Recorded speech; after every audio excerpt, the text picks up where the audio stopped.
Right hand one, we sort of looked at maybe your short shots, okay? So there's a difference between setup in terms of your long shots and your short shots, okay? You can see here now with your feet being a lot narrower with a short shot, you're nearer the ball, you're down the grip, all the things you want to try and do to take power off the shot. So when the club is swung back, we can swing it back to where you thought the club needs to go. I think, to be fair, you were correct for this length shot. You said it about hip height, which I think would have been correct, okay? And then we from there can accelerate through. Now, that was just a practice swing. And we did the practice swing through. As you then step to the golf ball, you can see you went back a lot further, okay? Now, the positive thing is you came back to the golf ball, the hands and the arms and everything sort of levelled off there, so you're all back in a straight line to the golf ball, and your hands then kept going, yeah? Yeah. It's when your hands stop here, and the club just sort of goes, ooh, and the club sort of flicks through this way, that's potentially when you start either going left and or topping it, okay? So be careful of that. Try and do that in your practice as much as you can. Keep those arms swinging. If we look at this practice swing, it was a little bit there, and then as you came through, you kind of stopped, yeah? It was a bit of a recoil, okay? So just try and make sure when you're playing shots, say next time we get on the golf course and play a few holes, so we can get into that habit of routine. So when you start the golf ball, you'll start kind of behind this line, just looking at what's in front of you and going, okay, right, what have I got? How far have I got to go? What's the lie of the ball like? Is it a driver? Is it a fairway? Is it a six-iron? Is it a wedge? Is it high or low? Or these sort of things. And you think about that. And again, when you're first doing that, you might think, there's a lot to take in. I've got loads of things to think about. As you get better at doing it, you just walk to a golf ball and you go, and you just do it. It'll be something you just do instantaneously. There'll be 10 or 15 things you'll do in split seconds. And then you go, okay, fine, well, that's that club then.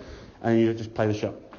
At the moment now, there's a little bit of thought process going into that. Think, okay, where's the ball going to go? How far is it got to go? What's the line? And all these things.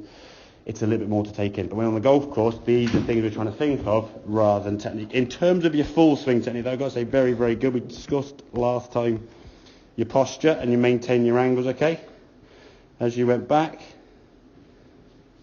pretty good. I mean, to be fair, I mean, I'm being critical there, so there's a slight rising up, as you can see, but compared to where you were kind of last week, where you're almost vertical, that's a lot better. Okay. The other thing is what's pleasing, your left wrist now is only just curving slightly. I've seen it sort of 90 degrees in that sort of angle there, so we're definitely a lot better in terms of that position. So at least at the top of your backswing now, you have kind of maintained an angle over the golf ball, okay? As we come down, slight drop back in the ball there, good strike though, as you can see, ball hitting the screen, and a good kind of full twist through onto that left side. In time, she will start moving a little bit more. We'll look at that a bit more detail on the golf course next time. But that movement, the lower half, is getting better. The key thing for me though is kind of your top half, and this is where the golf swing kind of swung from. Your lower half supports the movement of the top half. So your torso rotating, we did last week, your left arm and your left wrist hinging up and so on, and then from there just swinging through. This just kind of just follows the top half, yeah, or the feeling of doing that, okay? So the long game, I got to say, looking very, very good. We'll let a couple of 3-woods now and some hybrids or whatever. But that was going out there, I don't know if I go about 60 yards in the air, so, and it was straight, which is a good thing, okay? So short shots, short setup, long shots, obviously your bigger setup. You need to decide when you play the shot, okay, what shot have I got to play? Is something in the way? Can I roll the ball? Can I go high? Can I go left or right? Whatever it may be. Okay? Yeah. Excellent, good stuff.